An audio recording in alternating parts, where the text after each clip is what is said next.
அதாவது மகள் முன்னாடியே தந்தை வந்து வெட்டி சாய்க்கப்படுது. ஒரு 6 பேர் ஒரு கும்பல். அப்போ இது விஸ்வலம் வந்து பெருசாக உதாரணமாக நீ கோட்டூரில் பார்த்துருப்பீங்க, ஒரு பெரிய போராட்டம் சென்னையை சமைச்சு போயிருக்குது. அது அரசு மீதும் இங்கே உள்ள பீரோகிரசி மீதும் ஒரு பெரிய விமர்சனம் உருவாகும் இல்லையா?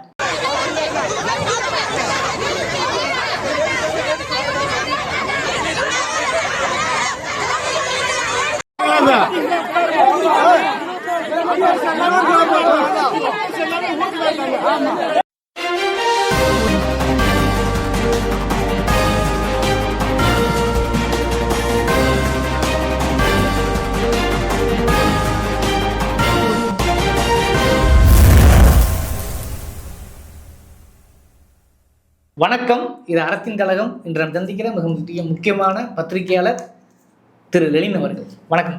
வணக்கம். முதல்ல அழைப்பை ஏற்று முதல் முறையாக எங்கள் அலுவலகத்துக்கு வந்தது நன்றி. சமீப காலங்களில் பார்த்துருப்பீங்க, கிட்டத்தட்ட கடந்த ஆட்சி திமுக ஆட்சியிலும் கடந்த பல்வேறு சட்ட ஒழுங்கு நடைபெற்ற நம்ம கண்ணால் பார்க்க முடியும். ஒவ்வொரு இஷ்யூஸும் என்ன சொல்லணும், கரெக்டாக அட்ரஸ் பண்ண முடியும், எண்ணிக்கை கூட சொல்ல முடியும். ஆனால் டிவிகே ஆட்சிக்கு வந்த பிறகு பார்த்தீங்கன்னா, குறிப்பாக இன்றைய முதல்வர் சிஎம் பதவியேற்ற பிறகு கிட்டத்தட்ட 20 நாளை தாண்ட போகிறது. ஆனால் சட்ட ஒழுங்குங்கிறது ஒரு பெரிய கேள்விக்குள்ளாயிருச்சோ என்கிற அளவுக்கு பெரிய பிரச்சனையாக போயிட்டு இருக்கிறது. வெட்டு குத்து கிட்டத்தட்ட 20க்கு மேற்பட்ட பாலியல் வழக்குகள், கொலை எல்லாம் நடந்துகிட்டே இருக்குது. இன்னைக்கு கூட பார்த்துருப்பீங்க, ஆலங்குள சம்பவங்கிறது ஒரு பேனர் பிரச்சனை சொல்கிறாங்க. ஆனால் அதுக்காக அவங்க கையாண்ட முறை இருக்கு இல்லையா? ஒரு சின்ன பிரச்சனை சொல்கிறாங்க, அது நல்லா தெரியுது. ஒரு ஒடுக்கப்பட்ட சமூகத்தை ஒரு ஆதிக்க ஜாதியாக இருக்கக்கூடியவர்கள் கிட்டத்தட்ட ஒரு 7-8 பேரை வந்து வெட்டியிருக்காங்க. அது 2 பேர் கவலைக்கிடம்னு நினைக்கிறேன். இவர் செய்தி வர்றதை பொறுத்தவரை நான் கூட இப்போ அது உண்மையாக பொய்யான்றதுக்காக அது பக்கத்தூரை சேர்ந்த ஒரு கார்த்திகை நான் பட்டு விசாரித்தேன். நடந்து உண்மைதானா, பேனர் பிரச்சனை தானா அப்படிங்கிறத அவருமே அட்ரஸ் பண்ணாப்புல. இப்போ இது எதை நோக்கி போகுது? இது முழுக்க போகிற போக்கில் வந்து நம்ம வெறுமனே வந்து அரசையோ அல்லது சிஎம்ஐயோ ஒரு கட்சியோ காரணம் பண்ணுறதை விட இப்படியான நிகழ்வுகள் நடக்கிற அடிப்படை காரணம்னா அதே இந்த நாளில் தான் இன்றைக்கி இன்னொரு சம்பவம் நடந்துக்கிறது. கண்ணு முன்னாடியே, மகளோட கண்ணு முன்னாடியே பார்த்தீங்கன்னாக்கா தந்தை வந்து வெட்டி கொலை செய்யப்பட்டுட்டா. ஒரு 6 பேர் ஒன்று கும்பல். இதெல்லாம் எதை உணர்த்துகிறது? ஒரு பத்திரிகையாளராக இப்படி பார்க்குறீங்க? ஆக்சுவலாக நம்ம அறக்கலைஞர்களுக்கு வணக்கம். இந்த சம்பவத்தோட வெறும் நம்ம அரசையும் அதிகாரிகளையும் குறை சொல்லி தப்பிச்சிட முடியாது. இதில் தனி மனித ஒழுக்கம் ரொம்ப முக்கியம். சார்ந்து இருக்கணும். எல்லாமே அறம் சார்ந்து இருந்துச்சுன்னா உங்களுக்கு தனி மனித ஒழுக்கம் தானாக வந்துடும். இன்றைக்கி பள்ளிகள்லேருந்து அதை தான் சொல்லிக் கொடுக்கணும்னு சொல்லிட்டு இருக்காங்க. ஆரம்ப காலங்களில் வந்து உங்களுக்கு அந்த மாரல் ஸ்டோரிஸ்ன்னு சொல்லி, மாரல் ஸ்டடீஸ்ன்னு சொல்லி, நீதி கதைகள்னு சொல்லி எல்லா பள்ளிகள்லையும் சொல்லிக் கொடுப்பாங்க. பிள்ளைங்களை சொல்லுவாங்க. அப்போ பிள்ளைங்களும் வீட்டில் வந்து உங்களுக்கு அதை அவங்க பேரண்ட்ஸ்கிட்ட, மற்ற பிள்ளைங்க சிப்ளிங்ஸ் அவங்க கூட பிறந்தவங்ககிட்ட சொல்லி அதெல்லாம் வந்து இது பண்ணுவாங்க. அப்புறம் ஸ்கூலில் வந்து சொல்லுவாங்க இந்த மாதிரி. இப்போ அதெல்லாம் இல்லை. இப்போ எல்லா பள்ளிக்கூடங்களும் வந்து பிள்ளைங்களை வந்து மார்க் எடுக்கிறதுக்கான அந்த ஃபேக்டரி, ஆமாம், அப்படி மாற்றிட்டாங்க. ஸோ அதனால பிள்ளைங்களுக்கு அந்த முன்காலத்தில் அரசியல் வகுப்புகளோட நடந்துச்சு. அரசியல் வகுப்புகள், ஆமாம், கண்டிப்பாக மாணவ அமைப்புகள், கண்டிப்பாக அந்த மாதிரிலாம் இருக்குது. ஆனால் இப்போ கொஞ்சம் பள்ளிகள் அதெல்லாம் மீட்டுருவாக்கம் பண்ணணும்னு சொல்லி காலையில் பிள்ளைங்களை பேப்பர் வாசிக்க சொல்கிறாங்க. ப்ரேயரில் வந்து அன்னைக்கு நிகழ்ச்சிகள் பேப்பரில் வரக்கூடிய முக்கிய செய்திகளை வந்து வாசிக்க சொல்கிறாங்க. ஆனால் அது ஒரு நடைமுறை, ஒரு சம்பிரதாயமாக தான் இருக்க வெளியே பிள்ளைங்களுக்கு அது ஆர்வமாக கொண்டு வரல. பிள்ளைங்க அந்த மாதிரி ஆர்வமாக வரலை. அப்படி வரணும். அப்படி வர்றதுக்கான முயற்சியும் பேரண்ட்ஸும் எடுக்கணும், டீச்சராகவும் எடுக்கணும். இன்னொன்று, இப்போ நம்ம நீங்கள் சொன்ன மாதிரி இப்போ இது ஃப்ளெக்ஸு வச்ச மாதிரி மதுரையில் சில வருடங்களுக்கு முன்னாடி ஒரு இது மர்டர் நடந்துச்சு. என்னன்னா, வண்டியில் போன ஒருத்தன் சைக்கிளில் போன ஒருத்தர் முன்னாடி சைக்கிளில் போனவர் சிகரெட் குடிச்சிட்டு போனவர் புகையை இப்படி விட்டுட்டார். பின்னாடி வந்த வண்டியில் போன புகையெல்லாம் புகைப்பட்டுச்சுன்னு சொல்லி அவரை வெட்டி விட்டார். ஸோ இந்த மாதிரி இதெல்லாம் உணர்ச்சி வசப்பட்டு நடக்கிறது. ஏன்னா இது நம்ம விவேக் கூட ஒரு சினிமாவில் வந்து நகைச்சுவையாக ஒரு காட்சி வச்சுருப்பாரு. 2 பேரை வந்து வச்சு பேசிகிட்டு இருக்கப்ப வந்து, என்னடா பங்காளி என்னை பற்றி தப்பாக சொல்லிட்டேன்னு சொல்லிட்டு அந்த வண்டியில் இருக்கக்கூடிய அந்த இதை எடுத்து குத்தினோன்னு, என்னடா பங்காளி நீயா செத்துப்பிட்ட. அது ஒரு நகைச்சுவையாக இருந்தாலும் அது உண்மை தான். ரியல் அப்படி இருக்கு. ஆமாம், ரியல் லைஃப் அப்படி இருக்கு. உணர்ச்சிக்கு நம்ம முதலிடம் கொடுக்குறோம், அறிவுக்கு வந்து நம்ம அந்த இடத்துல இடம் கொடுக்கறதில்ல.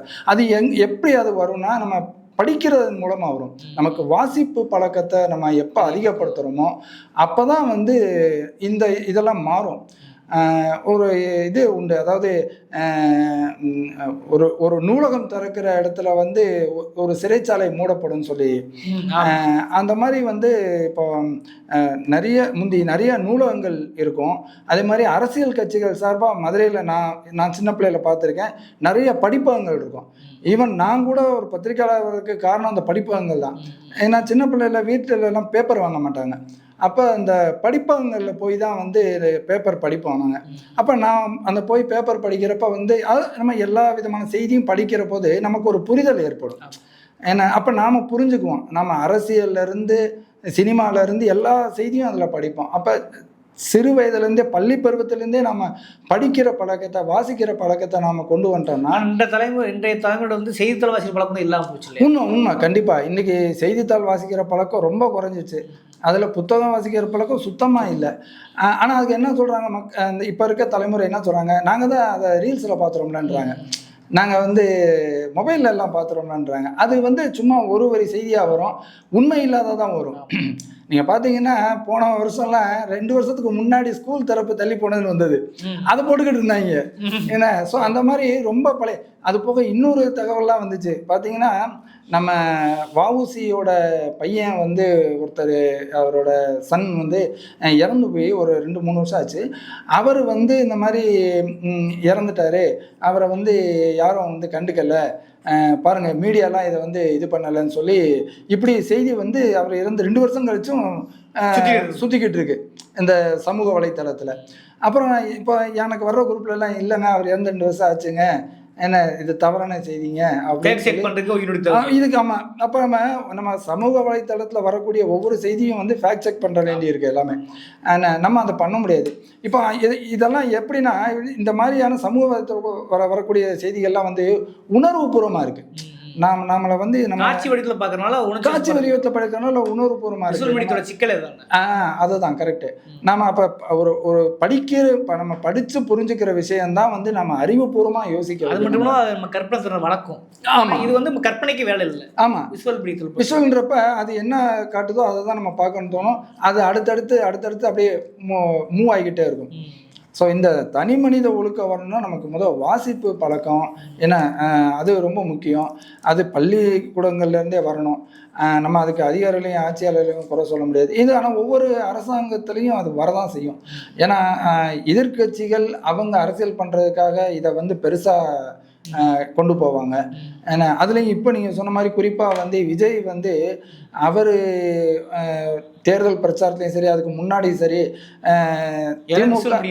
ஆமாம் அவர் பண்ணதே முழுக்க முழுக்க விஷயம் முடியல.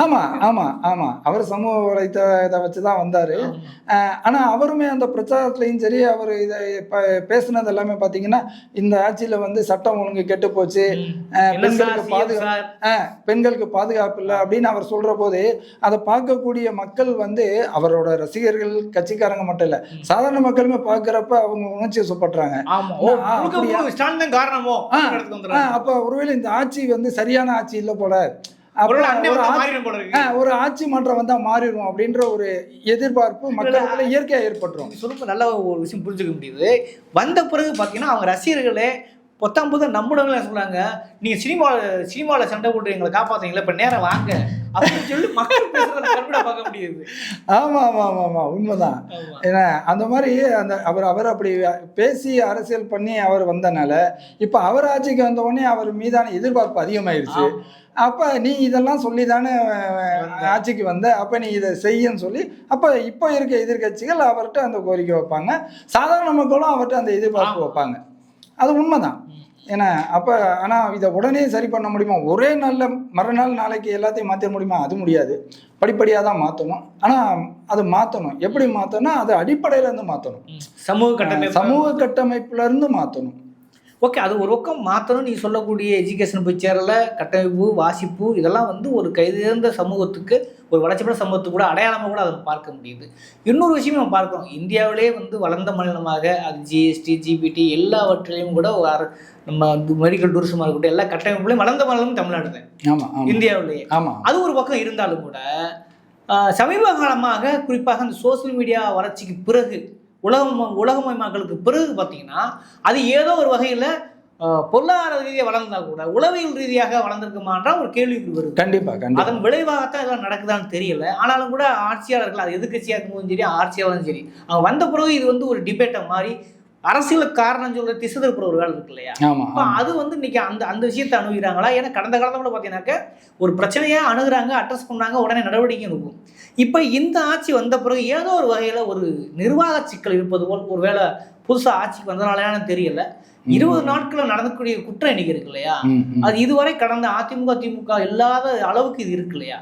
அப்போ இதுக்கு வந்து நீங்க சொன்னக்கூடிய காரணிகள் மிக முக்கியமா இருந்தா கூட அதை கட்டுப்படுத்துவது மட்டுப்படுத்துன்ற இடம் இருக்குல்ல, அதுல இதை அந்த இந்த ஸ்பேஸ் எது ஃபுல்ஃபில் பண்ணலையா இப்போ இருக்கிற அரசு? அதை இல்லை, அது நீங்கள் சொன்ன மாதிரி இப்போ அரசு ஆட்சிக்கு வந்து 20 நாளில் வந்து இந்த சம்பவம் பார்க்குறப்ப எண்ணிக்கையில் அதிகமாக தான் இருக்குது.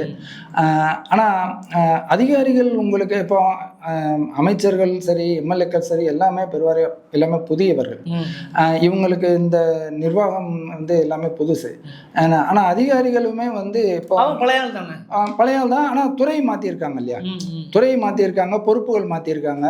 ஸோ இப்போ அவங்க வந்து இப்போ அந்த பொறுப்புகள் மாறி இருக்கு, துறை மாறி இருக்குன்றனால இப்போ அவங்க அந்த பழைய ரெக்கார்ட்ஸு இதெல்லாம் கொஞ்சம் அவங்க ஸ்டடி பண்ணிட்டு இது பண்ணுறதுக்கு கொஞ்சம் டைம் எடுக்கும், கொஞ்சம் நேரம். அதனாலதான் எதிர்கட்சி தலைவர் என்ன சொல்றாருன்னா, நீங்க டைம் எடுத்து பழகிட்டு வரதுக்குள்ளேயும் தமிழ்நாடு நாசமா போயிடும். ஆமா, உண்மை இல்லை. அதனால மக்கள் கரெக்டு இல்லை. ஏன்னா இவங்க முதல் பிரச்சாரம் பண்றப்ப அதைத்தானே சொல்றாங்க. இத்தனை வருஷம் ஆட்சி பண்ணியிருக்காங்க, ஒன்றும் மாறலையே அப்படின்னு. ஸோ ஆமாம், இப்போ அதனால் இது ரெண்டாவது நீங்கள் சொன்ன மாதிரி சட்டம் ஒழுங்கு சரி, நிதி நிர்வாகம். இப்போ இன்னும் அந்த புது அரசாங்கம் வந்து பட்ஜெட்டு இன்னும் தயார் பண்ணலை. பட்ஜெட்டுக்கான ஆமாம், அது வந்ததுக்கப்புறம் தான் தெரியும் என்ன மாதிரி பண்ண போகிறாங்கன்னு, அதுக்கு என்ன மாதிரியான விமர்சனங்களாக வரப்போகுதுன்னு.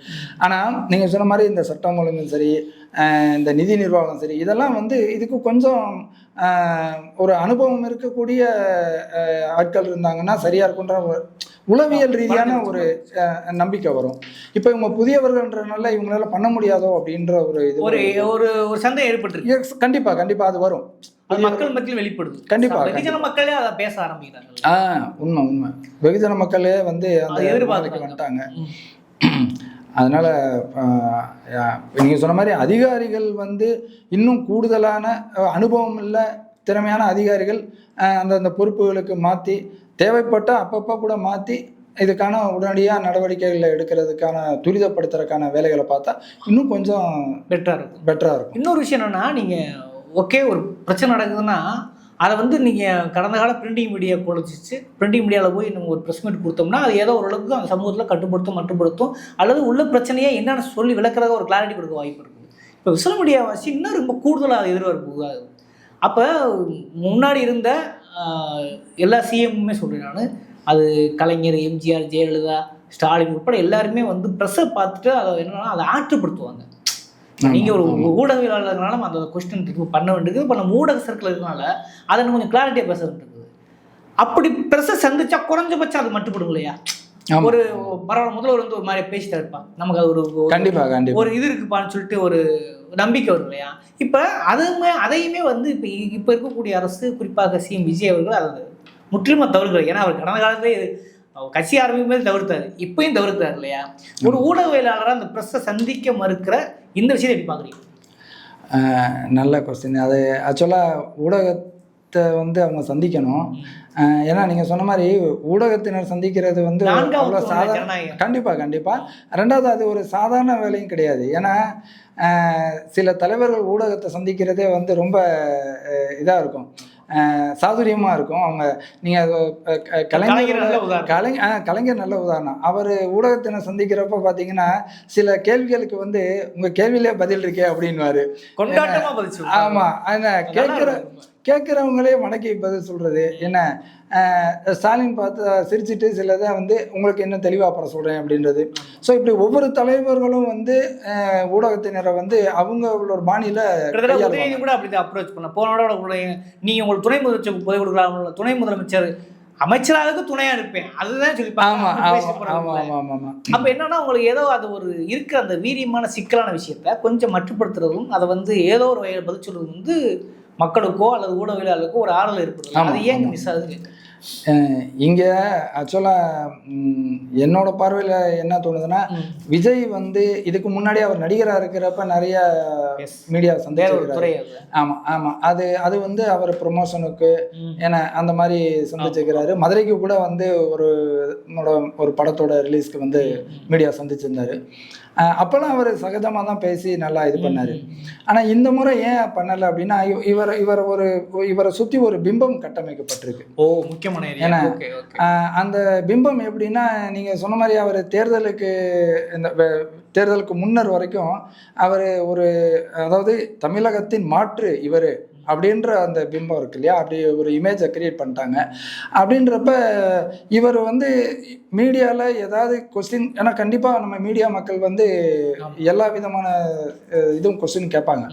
அதில் ஏதாவது ஒரு கொஸ்டினில் இவரை கொஞ்சம் திணறிட்டாரு, இல்லை அதை சொல்லலை அப்படின்னா அது ஒரு டேமேஜ் ஆயிரும் இவருக்கு. அதுதான் பூதாகரமாக்கப்படும். அந்த எண்ணத்தில் கூட அவர் தவிர்க்கிறாரான்னு தெரியல. ஆனாலும் மீடியாவை சந்திக்கணும். ஏன்னா ஒன்றும் இல்லை, நீங்கள் மீடியாவை கண்டிப்பாக சந்தித்து ஆக வேண்டும் சட்டம் கிடையாது. என்பது பெரிய ஜனநாயகத்துக்கு ஒரு மாண்பான விஷயம். கண்டிப்பா. நீங்க ஒண்ணும் இல்ல, உதாரணத்துக்கு இப்போ நம்ம முதல்வர் விஜய் டெல்லி போயிருந்த முன்னாடி கேரள முதல்வர் வி.டி. சதீசன் டெல்லி போயிருந்தாரு. அவர்கிட்ட வந்து நம்ம மீடியா மக்கள் வந்து கேட்குறாங்க, கேரளாவில் பினராயி விஜயன் வீட்டில் வந்து அமலாக்கத்துறை ரைடு நடக்குது இல்லையா, அதை பற்றி அவங்க அதையும் பினராயி விஜயன் பற்றி கேள்வி எழுப்புறாங்க. அவர் மீடியா மக்கள்கிட்ட அதை பற்றி பதில் சொல்ல விரும்பலை. ஆனால் அவர் சிரிச்சுக்கிட்டே வந்து மழுப்பிட்டு அப்படியே காரில் ஏறி அந்த இடத்த விட்டு நகர்ந்துறாரு. ஸோ இது ஒரு வகையான டாக்டிக்ஸ், ஒரு வகையான அப்ரோச். அதாவது மீடியாவை அவர் எதிர்க்கலை, போங்கன்னு சொல்லலை, என்ன இந்த கேள்வி கேட்காதீங்க அப்படிலாம் சொல்லலை, என்ன அப்படியே சிரிச்சுக்கிட்டே மூவ் ஆகிட்டாரு. ஆனால் இப்போ அதுவும் சமூக வலைத்தளத்தில் வைரல் ஆகிட்டு இருக்கு. ஆனால் அவர் மீடியாவை சந்திச்சிட்டாரு அப்படின்ற ஒரு இது இருக்கு இல்லையா. இப்போ இன்னும் சொல்ல போனால் சில தலைவர்கள்லாம் என்ன பண்ணுவாங்கன்னா, சில கேள்விகள் கேட்குறப்ப வந்து பதில் சொல்ல விரும்பலை அப்படின்வாங்க. ஏன்னா நோ கமெண்ட்ஸ் அப்படின்வாங்க, சிம்பிளாக நோ கமெண்ட்ஸ் அப்படின்வாங்க. ஏன்னா இப்போ நீங்கள் ஒன்றும் இல்லை, நம்ம அதிமுகலே வந்து இரு அணிகளாக பிரிஞ்சு வர்றப்போ வந்து சிவி சண்முகத்திட்ட வந்து நம்ம ஆட்கள் போய் கேள்வி கேட்குறாங்க. அவர் சொல்கிறாரு, உங்கள் அனைத்து கேள்விகளுக்கும் நான் பதில் சொல்லுவேன் அப்படின்ட்டு மூவ் ஆயிடுறாரு. ஸோ இப்படி ஒவ்வொரு சந்திப்பு மாதிரி, ஆமாம் அதுவே ஒரு இது தானே. ஸோ அப்போ இந்த மாதிரி ஏதோ ஒரு வகையில் அவங்களும் ஒரு ரெஸ்பான்ஸ் கொடுக்குறாங்கன்றத உணர்த்துறாங்க. கண்டிப்பாக. ஏன்னா மீடியாங்கிறது மக்களின் பிரதிபலிப்பு தான். இதே டெல்லியிலேயே சார் இங்கே வந்து ஜெயலலிதாவோட பிரச்சனை கொடுத்து போகிற இது லெகசி சார், அது நீங்கள் ஹிஸ்ட்ரியை பிரேக் பண்ண பார்க்குறீங்க, நீங்கள் அது கண்டிப்பாக கொடுங்க சார்னு ஒரு எத்தனை குரல் வந்தது. கண்டிப்பாக குரல் நம்ம வந்து உதாசனப்படுத்த முடியாதுல்ல. ஆமாம், அவர் குறைந்தபட்சம் இந்த மாதிரி நான் முதல்வர் பதவி ஏற்றதுன்னொட்டி இங்கே வந்து வாழ்த்து பெறதுக்காக வந்திருக்கிறேன், சந்திக்கிறதுக்காக வந்திருக்கிறேன், மரபு அதுக்காக வந்திருக்கிறேன், நான் வந்து கூடுதல் தகவல் அப்புறம் சந்திக்கிறேன் ஏதோ ஒன்று சொல்லிட்டு அவர் கிளம்பியிருக்கலாம். அது குறைந்தபட்சம் அந்த மாதிரியாக கூட சந்திச்சிருக்கலாம். ஆனால் அவர் அதையும் தவிர்த்துட்டாரு. இங்கேயும் வந்து சந்திக்கல, இங்கே வந்து சந்திக்கல. முழு சட்ட ஒழுங்கு சிக்கல் உச்சத்துக்கு போயிட்டு இருக்கு. இப்போ கரெக்ட், நீங்க சொன்ன மாதிரி இந்த இப்போ ஊடகத்தினர் தவிர்க்கிறாரு. ஏன்னா இன்னும் சொல்லப்போனால் சில ஆட்கள் இப்போ சாதாரண மக்கள் கூட போய் சந்திக்க முடியலங்கிறாங்க, அனுமதி கிடைக்கலங்கிறாங்க. ஸோ இதெல்லாம் சேர்ந்து பார்க்குறப்ப அவரை வந்து அப்போ இந்த மாதிரியான பிரச்சனைகளுக்கெல்லாம் வந்து கார்னர் பண்ணுது. அப்போ இவர்கிட்ட நிர்வாகத்திறன் இல்லையா, இவர் ஏன் வந்து பயப்படுறாரு, அப்போ இவர் நாலேஜ் இல்லையா, இந்த மாதிரியான அனுபவம் இல்லாத ஒரு காரணமா அப்படின்னு இப்போ அப்படி பல விதமான கேள்வி கணைகள் இவர் மீது தொடுக்கப்படும். அப்போ அதுக்கு இவர் இந்த மாதிரி ஊடகத்தினை சந்திக்கிறதும் இதெல்லாம் தவிர்க்கலாம். இது ஒண்ணு. இப்போ விஷுவல் மீடியத்தினால தான் இவர் வந்து ஆட்சிக்கு வந்திருக்காங்கிறது ஒரு கடுமையான விமர்சனம் முன்வைக்கப்படுது. ஆமா, இப்போ நீங்க கூட அது அவரோட பாராட்டு விழாலே நன்றியாவே சொல்லிட்டார்ல. ஆமா, விஷுவல் மீடியா விர்ச்சுவல் வாரியர்ஸ் அப்படின்றாங்க. விர்ச்சுவல் வாரியர்ஸ் அப்ப அந்த சோஷியல் மீடியாவுக்கு நீங்க ஒரு கண்டென்ட் கொடுக்குறீங்க, அல்லது நீங்க பேசினாலும் கண்டென்ட், பேசாம தான் கண்டென்ட்டா மாறுது இல்லையா. அப்போ என்ன சொல்கிறேன்னா, இன்றைக்கி ஒரு விஷுவல் மீடியத்தில் விளைவை சொல்கிறேன். இன்றைக்கி என்னன்னா, அதாவது மகள் முன்னாடியே தந்தை வந்து வெட்டி சாய்க்கப்படுது, ஒரு 6 பேர் ஒரு கும்பல். அப்போ இது விஷுவலாக வந்து பெருசாக உதாரணமாக இன்னைக்கு கோட்டூரில் பார்த்துருப்பீங்க, ஒரு பெரிய போராட்டம் சென்னையை சமைச்சு போயிருக்குது. மின்வெட்டில் அரக்கோணத்தில் முந்தா நாள் பார்த்தீங்கன்னாக்கா ஒரு 20 மணி நேரம் மின்வெட்டுங்கிறனால இப்போ எல்லாமே விஷுவல் மீடியத்துலேயே ஸ்ப்ரெட் ஆகுது. நீங்கள் பிரிண்டிங் மீடியா கூட இன்றைக்கி முடிஞ்சு நாளைக்கு காலம் வரும். மந்த்லி இஷ்யூ இன்னும் மாறிட்டே இருக்கும் இஷ்யூ, அது வேறு. விஷுவல் மீடியாங்கிறது ரொம்ப இன்னைக்கு சோசியல் மீடியா பவர்ஃபுல்லாக இருக்கும்போது இருக்கும்போது அதை நீங்கள் அட்ரஸ் பண்ணாட்டி அதற்குரிய விளைவை தெரிஞ்சோ தெரியாமலோ நம்ம பல காரணங்கள் சொன்னால் கூட அது அரசு மீதும் இங்கே உள்ள பியூரோக்ரசி மீதும் ஒரு பெரிய விமர்சனம் உருவாகும் இல்லையா? அப்போ அதுக்கான ஒரு குறைஞ்சபட்ச நகர்வு, உதாரணத்துக்கு டிஜிபி போனோட இல்லை இப்போ டிஜிபி வந்துட்டார்ல, அவராக ப்ரெஸ் அட்ரஸ் பண்ணணும்ல. அப்போ அதெல்லாம் எப்படி புரிஞ்சுக்கணும்? இல்லை, டிஜிபி இப்போ தான் போட்டிருக்காங்க. அவங்க ஆக்சுவலாக மேபி இனிமேல் மீடியாவை அட்ரஸ் பண்ணலாம். அவங்க சந்திப்பாங்க, அவங்க கண்டிப்பாக சந்திப்பாங்க. அது கொஞ்சம் டைம் எடுக்கும். ஆமாம் பண்ணுவாங்க. ஆனால் நான் மறுபடியும் சொல்கிறேன், தனிமனித ஒழுக்கம், தனிமனித அடிப்படை அது ரொம்ப முக்கியம். நான் அதுக்கு ஒரு சின்ன உதாரணம் சொல்கிறேன். நீங்கள் நம்ம பல இடங்களில் பார்த்தீங்கன்னா, நம்ம சாலையில் போகிற போது இந்த சந்துகள்லேருந்து வரக்கூடியவங்க பார்த்தீங்கன்னா கொஞ்சம் கூட நின்று வர மாட்டாங்க. அது போக வயசானவங்க சில பேர் ரோட கிராஸ் பண்ணாங்கன்னா, வண்டியில் இருசக்கர வாகனத்தில் வரவும் சரி, இல்லை 4 சக்கர வாகனம் சரி, கொஞ்சம் நிற்க மாட்டாங்க, வேகமாக கிராஸ் பண்ணி போகணும் தான் இருக்கேன். இந்த ஒரு சின்ன ஒரு அரை நொடி அந்த நிதானம் இருக்குல்ல, இது கூட பல நேரங்களில் நமக்கு ஒரு மாற்றத்தை. ஆமாம். ஸோ அந்த மாதிரி நம்ம தனி மனித நெறியும் ரொம்ப முக்கியம்.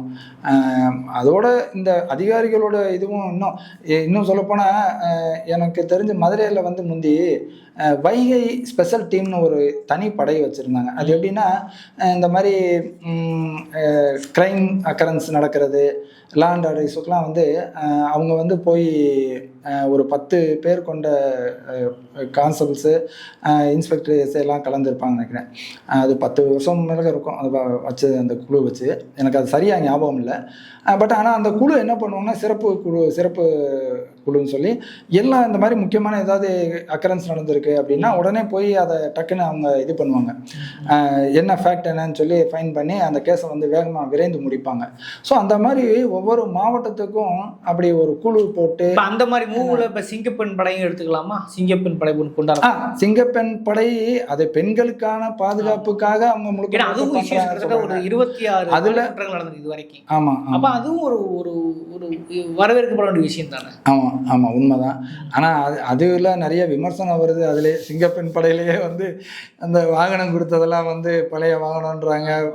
அப்படிதான் மாறி இருக்குன்றாங்க.